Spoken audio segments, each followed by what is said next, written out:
मैं भारत माँ का बेटा हूँ, है यही मेरी पहचान। तेरी गोदी में खेला हूँ, तेरी खुशबू को पहचाना। मुझे लगा के कंधे से माँ तेरा लोरी को गाना। नमस्कार दोस्तों, आप देख रहे हैं रेपुटेशन मीडिया। मैं हूं आपका दोस्त राकेश पवार। दोस्तों, रेपुटेशन मीडिया के प्रोग्राम खास शख्सियत में आपका स्वागत है। और आज के इस प्रोग्राम में हमारे खास मेहमान हैं डॉक्टर अक्षय प्रताप सिंह अक्षय। ये एक कवि हैं और कवि होने के साथ साथ एक ओजस्वीपन इनके अंदर है।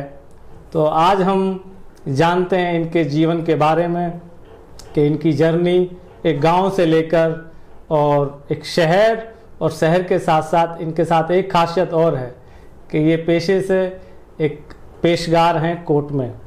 तो एक पेशगार और एक कवि दोनों चीज़ कैसे जुड़ी, इन चीज़ों के बारे में हम जानते हैं डॉक्टर साहब से। तो आइए डॉक्टर साहब से बात करते हैं। तो जी डॉक्टर साहब, कैसे हैं आप? मैं अच्छा हूँ राकेश जी। चलिए, बहुत बढ़िया, अच्छा लगा आज आप इधर पधारे। जी जी, धन्यवाद। तो डॉक्टर साहब, आपकी जो जर्नी है, आप एक पेशकार हैं, दूसरा कवि हैं और आप रूरल एरिया से आते हैं। तो ये जर्नी कैसे स्टार्ट हुई आपकी? आप अपने बारे में कुछ बताएं हमें। राकेश भैया, यूँ समझ सकते हैं कि जैसे कहते हैं कि एक ज़िंदगी के थपेड़े कई बार आदमी को कहाँ से कहाँ ले जाके पहुँचा देते हैं। वो कई बार ना सोचा हुआ होता है, जो हम चाहते हैं वो तो होता ही नहीं है। जी जी जी। और यूँ समझ लीजिए, गांव देहात में एक जैसे कहते हैं ना कि बन फूल होता है, और बन फूल जैसे जहाँ खिलेगा वो बन में वो वहीं अपनी खूबसूरती बिखेरता रहता है। बिल्कुल बिल्कुल। तो मैं समझता हूँ कि आज भी जीवन का जो आनंद है वो जो गांव में हुआ करता था। हमारी एक भारतीय संस्कृति के जो संजीवनी तत्व थे, जो एक संयुक्त परिवार, हमारा सबसे जो कुटुंबीय व्यवस्था थी, वो आनंद आज भी आप गांव में ही महसूस करोगे। अच्छा, गांव में कौन कौन, आपके परिवार में कौन कौन लोग थे? गांव में पिताजी, माताजी, अभी इसी 16 अक्टूबर को उनका शरीर पूरा हुआ। अच्छा अच्छा। और 84 की अवस्था थी उनकी, और बहुत अच्छे से सब कुछ, लेकिन आज नहीं है हमारे साथ। लेकिन हमेशा बहुत लाड़ मिला, बहुत दुलार मिला, एक ममत्व। नहीं, माँ बाप का तो बिल्कुल होता ही है जी। और यूँ समझ लीजिए कि मैं अपने माताजी पिताजी को, और जैसे गांव देहात की पृष्ठभूमि से हम लोग आते हैं, उस हिसाब से मैं ये महसूस करता हूँ कि वो हमेशा बहुत आगे की सोचा करते थे। नहीं, बिल्कुल बिल्कुल। बेशक उनकी शैक्षिक योग्यता उतनी नहीं थी। पिताजी ने उस ज़माने में इंटर किया था। दादाजी को हमारे को सब लोग ठाकुर जी कह के पुकारते थे। ठाकुर जी मतलब बहुत सम्मान से। गऊ, ये उनके पर्याय थे। जी जी जी। जबकि ऐसा राजपूतों के लिए नहीं कहा जाता, लेकिन दादाजी वास्तव में गऊ थे। और उस पृष्ठभूमि से चले तो पिताजी ने बहुत मेहनत करते थे खेती बाड़ी में। खेती ही हमारा वो है। तो आपकी प्रारंभिक शिक्षा गांव में ही हुई? हाँ, यूँ समझ सकते हैं कि प्राइमरी एजुकेशन मेरी शुरुआत भर गांव से हुई थी। जी जी। उसके बाद में बुलंदशहर आना पड़ा, कुछ परिस्थितियां ऐसी बदली तो यहाँ बुलंदशहर निमला कॉन्वेंट से प्राइमरी एजुकेशन पूरी की। ओके। उसके बाद डीएवी कॉलेज में आ गए। फिर कुछ ऐसा ज़रूरत महसूस हुई कि मुझे गांव में रहना चाहिए जी। तो मैं गांव गया, और दोनों भाई मेरे यहीं पढ़ रहे थे बुलंदशहर में। तो मैंने हाई स्कूल और इंटर गांव से किया। Okay. High school Kalona inter college से, इंटर किया विवेकानंद इंटर कॉलेज ऊंचा गांव से। अच्छा। और इंटर करने के बाद फिर मैंने बीए किया लखावटी कॉलेज से। अच्छा, अमर सिंह डिग्री कॉलेज से। हाँ, हमारे बुलंदशहर की शान रहा है लखावटी का अमर सिंह कॉलेज। जी जी जी। एक ज़माने में उसका नाम विदेश तक, हमारे बुलंदशहर को जाना ही एग्रीकल्चर कॉलेज, जी जी, अमर सिंह कॉलेज लखावटी कॉलेज जाना था। अच्छा, उसका ग्रेजुएशन के बाद फिर आप जो है अपना फिर एमए डीएवी कॉलेज से किया। लखावटी डिग्री कॉलेज में हमें मतलब पता नहीं हमारे कौन से कर्मों का सौभाग्य था कि डॉक्टर ज्ञान प्रकाश शर्मा जी मिले। और मैं ये मानता हूँ कि ये कोई ईश्वरीय वो बिल्कुल देवतुल्य शिक्षक, हम गांव से देहात से आने वाले बच्चों से बहुत एक अलग दुनिया से आते हम लोग, बहुत शैक्षिक और जैसे कहते हैं ना कि आजकल के जो बच्चे बहुत छोटी सी उम्र में सीख जाते हैं, हमें वो चीज़ें नहीं मिली थी। अच्छा, आपकी जो जॉब है अभी, जो आप जॉब आपकी चल रही है, आप एज ए पेशकार कोर्ट में काम कर रहे हैं, तो जॉब कौन सी ईयर में और कैसे लगी? मैं उस समय बीएड करके आया था एनआरसी कॉलेज से। अच्छा। और बीएड के समय ही मुझे वही सूचना मिली कि मुझे ज्वाइनिंग के लिए कॉल किया गया है जनपद न्यायालय बुलंदशहर से। अच्छा, मतलब आपकी जो है जॉब लगभग 99-98 के आसपास, 9 दिसंबर 99। ओके। अच्छा, चलिए जॉब तो लग गई, लेकिन जॉब के बाद फिर ये कवि वाली जो फीलिंग है, जो कवि का जो दौर चला है, ये कैसे, मतलब एक पेशकार और पेशकार के बाद फिर एक कवि? मैं आपको कह रहा था ना कि बहुत सारी चीज़ें ऐसी होती हैं कि जो हम सोचते हैं वो नहीं हो पाता जी। तो आप ये समझ सकते हैं, BA first year second year में था, उस समय हमारे ससुर जी हमें देखने के लिए आए थे। तो अच्छा। उन्होंने हमसे पूछा कि आगे क्या करना चाहते हैं, तो मैंने उनसे सीधे सीधे कहा था कि मैं साहित्यकार बनना चाहता हूँ। बोले साहित्यकार? तो आप ये समझिए, ये बात मैंने बीए सेकंड ईयर की है। और तो मतलब आप ये समझ सकते हैं कि डॉक्टर ज्ञान प्रकाश जी का इतना आशीर्वाद था। ससुर साहब ने क्या कहा फिर जब साहित्यकार बनना चाहते हैं? वो बड़ा अचंभित हुए। तो उन्हें लगा कि ये किसान का बेटा है और साहित्यकार, साहित्य की दुनिया में। तो लेकिन मैं ये मानता हूँ कि मुझे साहित्य की दुनिया में ही आना था। अच्छा, मतलब रुचि थी आपकी उस तरफ? मेरी पहली पसंद अगर कोई मुझसे पूछे तो मेरी कविता की दुनिया है। अच्छा अच्छा, ओके। तो ये आपने मतलब कविता की जो स्टार्टिंग की, तो फिर पब्लिक डोमेन में मतलब आप लोग कब अपना वर्क स्टार्ट किया आपने? मतलब पब्लिक के बीच में तो आप यूँ समझ सकते हैं कि जब मैं लखावटी कॉलेज में पढ़ता था तो वहाँ पहली जो कविता प्रतियोगिता हुई थी उसमें फर्स्ट आए थे। अच्छा, अरे वेरी गुड। और डिबेट बोलने का शौक था ही था। और डॉक्टर ज्ञान प्रकाश शर्मा जी ने हमें तराश के साहित्य की दुनिया में ले आए। और साहित्यिक खूबसूरती, जब हम उनके साथ कभी कबीर को जब वो पढ़ाया करते थे तब ये लगता था कि बंदा हो तो ऐसा हो। उस कबीर साहब का प्रभाव जो है आपकी लाइफ में ज्यादा रहा है? मतलब मेरे गुरुजी पे बहुत ज्यादा था। और मैं खुद भी ये मानता हूँ कि और कोशिश, मुझे बुलंदशहर का कबीर भी लोग बोलते हैं। अच्छा। वो मेरे लिए सबसे बड़ा सम्मान सा मुझे महसूस होता है। एक कबीरियत को जीना हर किसी के बस का नहीं होता। सच बोलना बहुत कठिन काम है। तो आपने कवि सम्मेलन अभी अपने यूपी या यूपी से बाहर कहाँ अभी मतलब आप लोग कहाँ तक कवि सम्मेलन किए? ऐसा नहीं है कि मैं सिर्फ यूपी तक सीमित रहा हूँ। सबसे ज़्यादा मैंने कवि सम्मेलन राजस्थान में किए हैं। ओके। आपके दिल्ली में बहुत ज़बरदस्त मैंने कवि सम्मेलन किए हैं। आपके पंजाब में भी अच्छे से पढ़े हैं और उत्तराखंड में बहुत पढ़े हैं। अच्छा। और यूँ समझ सकते हैं मैं पश्चिमी बंगाल तक जा चुका हूँ। तो कवि सम्मेलन आपने पूरे देश में किए हैं, तो आप की जो कविता है वो किसको ज़्यादा प्रोजेक्ट करती है? मतलब हास्य, व्यंग, या किस तरीके की कविताएं आप ज़्यादा बोल पाते हैं, या रुचि आपकी मतलब किस उसमें ज़्यादा है? आप यूँ समझ सकते हैं कि राष्ट्रीय धारा के साथ बहना हो तो राष्ट्र की धड़कन को महसूस करना पड़ता है। अच्छा। और राष्ट्र की धड़कन जो है वो तो कहीं ना कहीं उन बेटों के लिए गीत लिखोगे तभी आती है। और कोई रंग ना कभी श्रृंगार जमा अपने को, जब सुनते बहुत अच्छा सुनते हैं तो अच्छा लगता है, लेकिन जो आनंद हमें वीर रस की कविता लिखने में आता है। अच्छा, वीर रस का आप मतलब ज़्यादा, तो कुछ कविताएं हमारे दर्शकों को भी आप जरा सुनाइए। मैं बहुत,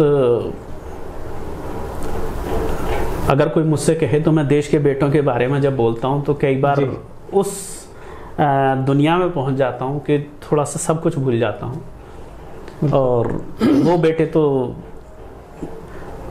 स्वयं को उत्सर्ग करके चले गए इस देश के लिए। आप एक से बढ़कर एक खूबसूरत नाम है। और मैं अगर शुरुआत करूं तो मुझे आज 27 फरवरी गई है अभी पिछले दिनों। जी जी। और चंद्रशेखर आज़ाद जी का बलिदान दिवस। चंद्रशेखर आज़ाद एक ऐसा बेटा कि ये लोग तो अपने आप को इस देश के लिए हवन कर गए। बिल्कुल बिल्कुल, उनका बड़ा योगदान रहा। और आप ये देखिए कि मेरे देश में कभी कभी ये लगता है कि जैसे हम किताबों में पढ़ते आए हैं, आपने भी पढ़ा है, शुक्ला जी ने भी पढ़ा जी है। जी जी। शहीदों के मज़ारों पर लगेंगे हर बरस मेले, और वतन पर बिटने वालों का यही बाकी निशान होगा। बिल्कुल। कभी ऐसा दिन भी आएगा जब अपना राज देखेंगे, जब अपनी ही ज़मीं होगी, जब अपना आसमां होगा। बिल्कुल। उन लोगों ने ये सपना देखा, लेकिन इस सपने को अगर हम यथार्थ में देखें तो किसी भी शहीद के हिस्से में कुछ नहीं आया।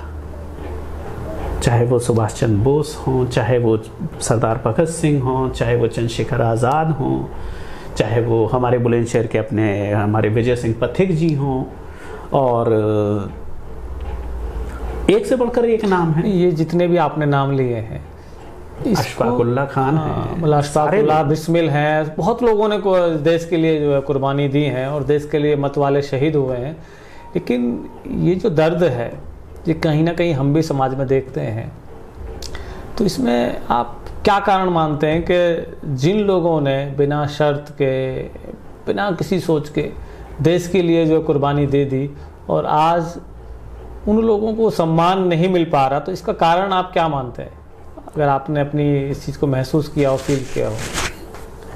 राकेश जी देखिए, एक होता है बहुत अच्छे मन से किसी बात को स्वीकार करना, लेकिन मैं आपको पूरी ईमानदारी से कहूँ, ये एक महत्वाकांक्षाएं कुछ लोगों की इतनी प्रभावी हो गई थी कि उन्हें लगा कि हम लोग मुंह में सोने का चम्मच लेके पैदा हुए हैं, और ये देश उनके लिए देश नहीं था। वो उसे अपना एक ऐसा, वो देश तो उनके लिए ऐसे था कि जैसे कोई वस्तु हो जिसे हम जेब में डाल के चलते। भारत माँ उनके लिए वंदनीय नहीं थी, वो तो सिर्फ पंजीरी खाने के लिए पैदा हुए थे इस देश में। तो आप कुछ देश के मतवालों के लिए ही कुछ सुना दीजिए, जिससे कि हमारे दर्शक भी जो है। मैं बहुत लंबी कविताएं लिखता रहा हूँ, और अगर आपको ये लगे कि मुझे ये यहीं रोकना है तो आप बता दीजिएगा। नहीं, आप पढ़िए। जैसे मैं अपनी अमर शहीद चंद्रशेखर आज़ाद की बात कर रहा था, मैं वहीं से बात शुरू करता हूँ। कभी नेहरू जी के दरबार में डॉक्टर आनंद पहुँचे, और नेहरू जी की महफिलें बहुत सजा करती थी। तो उस महफिल में उन्होंने, डॉक्टर आनंद ने 2 पंक्तियाँ सुनाई कि क्या अपनी चाय और बिस्किट से कुछ बजट निकाल नहीं सकते, उस नर नाहर की जन्नी को 2 दाने डाल नहीं सकते। वो नर नाहर चंद्रशेखर आज़ाद। तो जिस माँ के एक के बाद एक 4 बेटे विवाह योग्य उम्र में चल बसे, और चौथे बेटे की तो बारात जाने वाली थी। पता नहीं कैसा अभिशाप था कि, और 5वां और सबसे छोटा बेटा चंद्रशेखर आज़ाद, वो देश के लिए शहीद हो गया।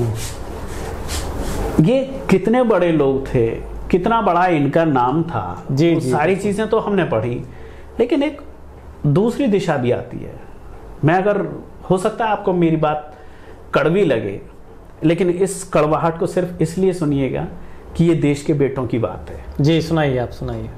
कि चंद्रशेखर आज़ाद जी की मूर्ति लगाने के लिए प्रयासरत थे कुछ लोग। इस आज़ाद हिंदुस्तान में, जिन्हें पाकिस्तान दे दिया गया, किसी को बांग्लादेश दे दिया गया, देश को ऐसे बांट लिया गया जैसे पिताजी की जागीर थी, लेकिन उस माँ की मूर्ति लगाने के लिए इन लोगों ने जगह नहीं दी। उससे देश में अशांति फैलती। आप किसी को भी देख सकते हैं, 1700 रुपए की जरूरत थी चंद्रशेखर आजाद जी को बाहर भेजने के लिए। चंद्रशेखर आजाद जी को बैठा दिया गया अल्फ्रेड पार्क में, वहां आजाद जी के पास वो 1700 रुपए तो नहीं पहुंचे, लेकिन अंग्रेजों की फौज जरूर पहुंच गई। बिल्कुल, ये आपने नहीं पढ़ा होगा, मैंने बहुत सारी चीजें इस तरह की बहुत पढ़ी हैं, और तब मन बहुत दुखता है।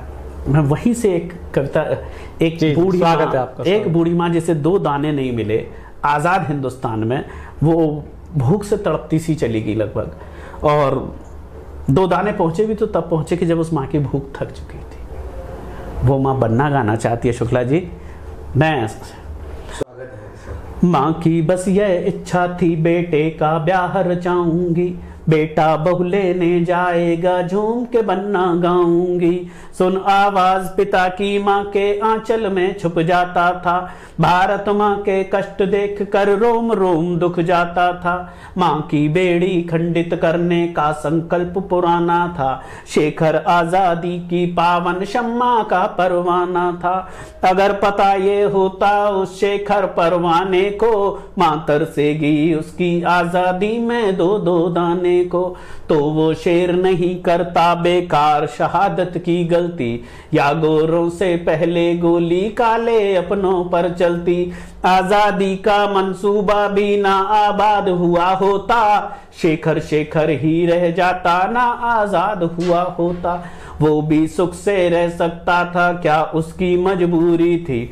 देश की आजादी क्या केवल उसके लिए जरूरी थी? वो भी बिना बगावत के चुपचाप सभी सह सकते थे, अंग्रेजी शासन से मिलकर राजा भी बन सकते थे।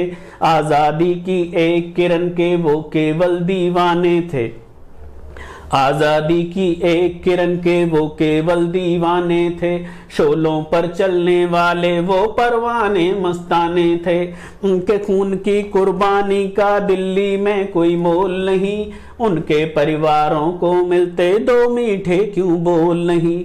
भारत की सरकार को आज इतना भी मंजूर नहीं, उनके परिवारों को मिलता भोजन भी भरपूर नहीं। कैसे माने जनता का भी लेकिन कोई कसूर नहीं, धन दौलत की लूट में रहती जनता भी तो दूर नहीं। कुत्ते बिल्ली को नहलाकर चिकन खिलाती है जनता, ये आज की हकीकत है। कुत्ते बिल्ली को नहलाकर चिकन खिलाती है जनता, उनके भूखे परिवारों से आंख चुराती है जनता। जनता की चुप्पी से भ्रष्टों का साहस बढ़ जाता है, भारत घोटालों की रेटिंग में ऊपर चढ़ जाता है। जिस दिन मेरे देश की जनता ये संकल्प उठा लेगी, मार मार कर जूते इनकी सारी धूल उड़ा देगी। भामाशाहों के भारत में ऐसी क्या लाचारी है, क्या केवल शासन सत्ता की सारी जिम्मेदारी है? क्या भारत की जनता पर उनका कोई एहसान नहीं, जो हम तन मन धन से उनका कर सकते सम्मान नहीं? अमर शहीदों को यदि हमने दिल से याद किया होता, अमर शहीदों को यदि हमने दिल से याद किया होता, अमर शहीदों को यदि हमने दिल से याद किया होता, हर पूजा से पहले दिल में उनका ध्यान किया होता। अपने खून की लाली से जो माँ को तिलक लगाते हैं, ऐसे क्रांति वीरों को हम नित नित शीश नवाते हैं, ऐसे क्रांति वीरों को हम नित नित शीश नवाते हैं। बहुत बढ़िया, बहुत बड़ी वेदना है आपकी इस कविता में है, और बड़ी बेचैनी होती है कि जब हम इस देश में इस तरीके का परिवेश देखते हैं कि जो इन लोगों को सम्मान वाकई इनके परिवार को और इन लोगों को मिलना चाहिए था, वो नहीं मिला, और उसकी पीड़ा कहीं ना कहीं हम सभी लोगों के अंदर रहती है।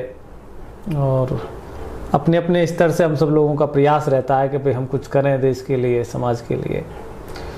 तो और कोई एक ऐसी कोई कविता जिससे कि हमारी जो नई जनरेशन है वो कुछ सीखे और देश और समाज के लिए और उस देश के समाज के निर्माण के लिए वो लोग कुछ काम करें।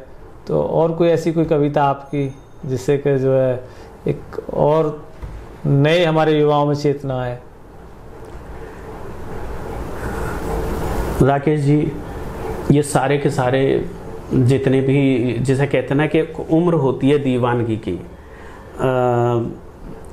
उस दीवानगी के पीछे ये लोग दीवानावार घूमा करते थे। बिल्कुल बिल्कुल। और आप महसूस कर सकते हैं कि भगत सिंह जी 23 साल के, जी,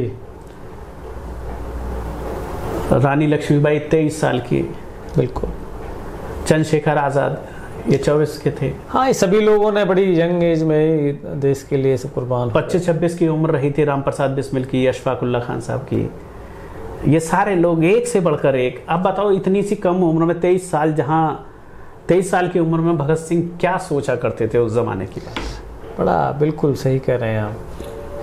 अंग्रेजी हुकूमत इतना डरा करती थी इनसे, वो भगत सिंह से डरती थी, वो चंद्रशेखर आज़ाद से डरती थी, वो डरते थे तो सुभाष चंद्र बोस से डरते थे। बिल्कुल बिल्कुल। वो कभी इस दूसरी जो खेप आती है उसका, जिसका मैं नाम भी नहीं लेना चाहता, कभी उनसे नहीं डरी। हमारे देश को जो आज़ादी मिली है वो सुभाष की वजह से मिली है। जी जी जी। उन्होंने किसी और का गर्दन नहीं मांगी थी कि हमें सुभाष चाहिए, और बाकायदा शर्त लिख के उन्हें ये लिख के दिया गया। आप कौन होते हैं किसी दूसरे आदमी को, किसी और तीसरे आदमी को देने वाले? सही बात है। आप ये हमारा जो बुलंदशहर है इसमें BSR लिख के आता है, उस बुलंदशहर को आप Bhagat Singh B for Sukhdev S और R से जोड़ेंगे तो राजगुरु निकल के आता है।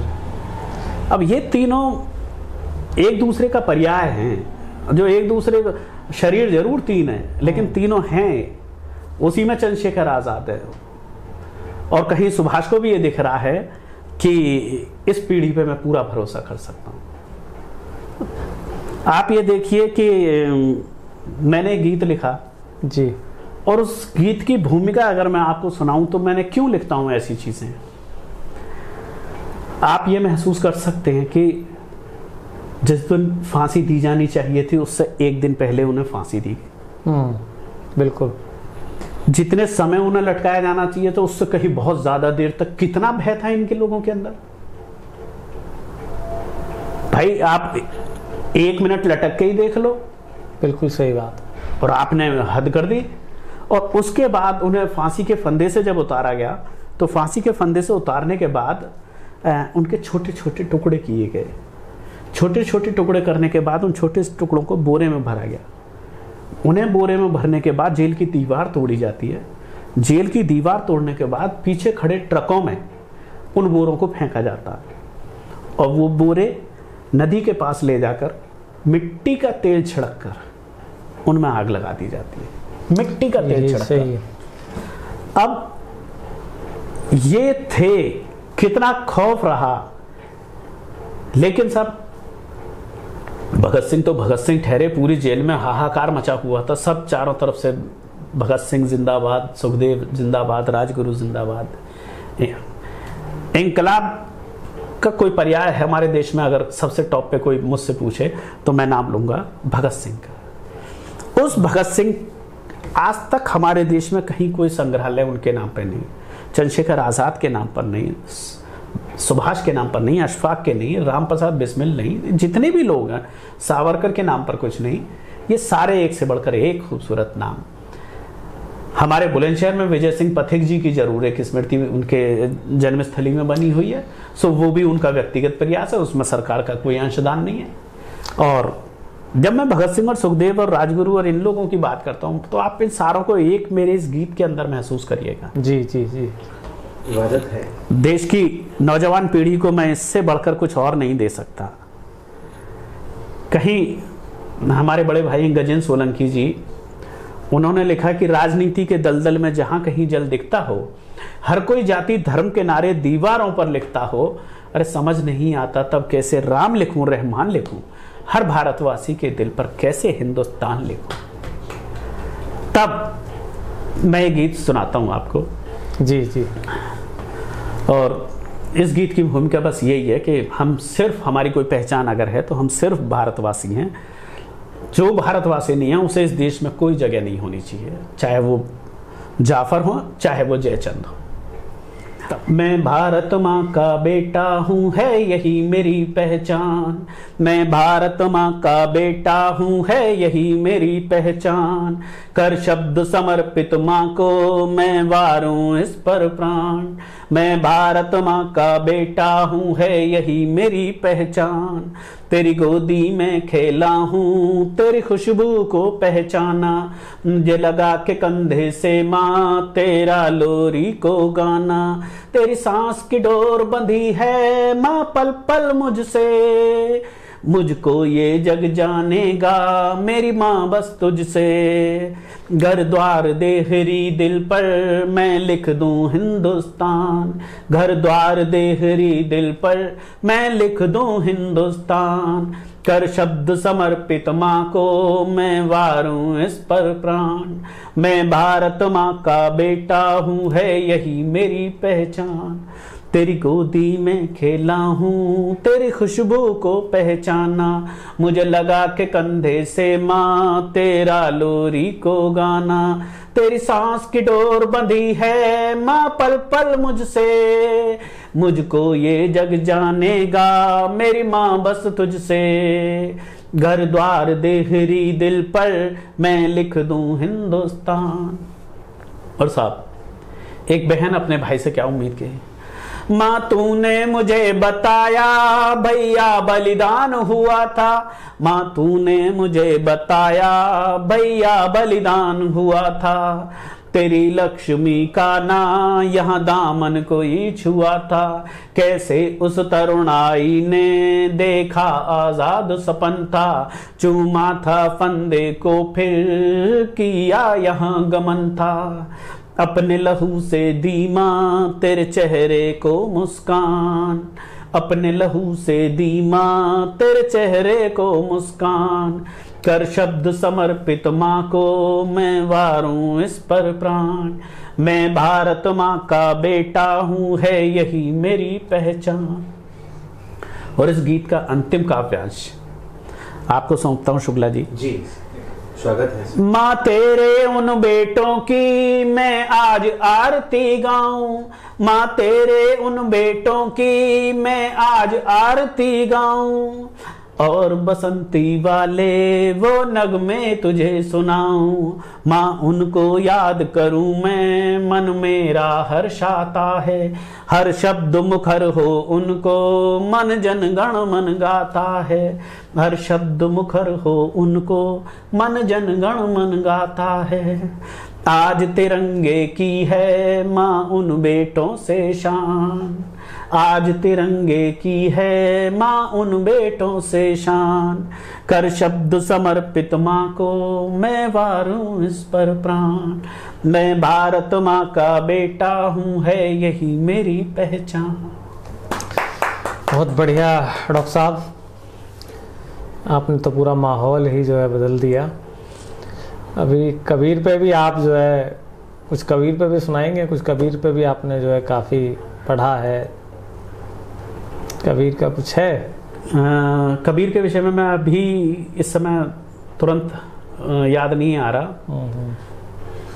कागा करता शोर नित कोयल के स्वर मौन, चला सफर पे मरसिया हम गाते हैं रैन। तो कबीर तो आप ये मानिए कि दुनिया का सबसे खूबसूरत इंसान लगता है मुझे। नहीं बिल्कुल, इसमें कोई दो राय नहीं है। मानव धर्म की उनसे ज्यादा खूबसूरत कोई परिभाषा नहीं दे सकता। बिल्कुल। और जिसको डांटा उन्होंने, बहुत तबीयत से डांटा, जहां भी गंदगी देखी वहां उन्होंने प्रहार किया है। और उस प्रहार को आप आज भी देख सकते हैं कि हमारे यहाँ लोग उन्हें हमेशा कोट करते हैं। बिल्कुल बिल्कुल। कवि, देश के आधुनिक कवियों को कोई बहुत ज्यादा कोट नहीं करता। आज भी सबसे ज्यादा कबीर को ही आप देख सकते हैं जनमानस में। चलिए खैर डॉक्टर साहब, आज आपसे बात करके बहुत अच्छा लगा। आपकी कविताएं बड़ी प्रेरणादायक हैं हमारी नई जनरेशन के लिए, और मुझे आशा है कि हमारे दर्शक आपकी इन कविताओं से सीखेंगे। हमारी जो नई जनरेशन है वो इस देश और इस देश पर कुर्बान हमारे जो अमर शहीद हैं उनके बारे में जानेंगे। सबसे बड़ी जो पीड़ा है डॉक्टर साहब वो ये है कि देश आज़ाद होने के बाद भी ये उन लोगों ने कभी सोचा नहीं होगा कि देश को आज़ाद होने के बाद देश के लोग ही इस देश को लूटेंगे।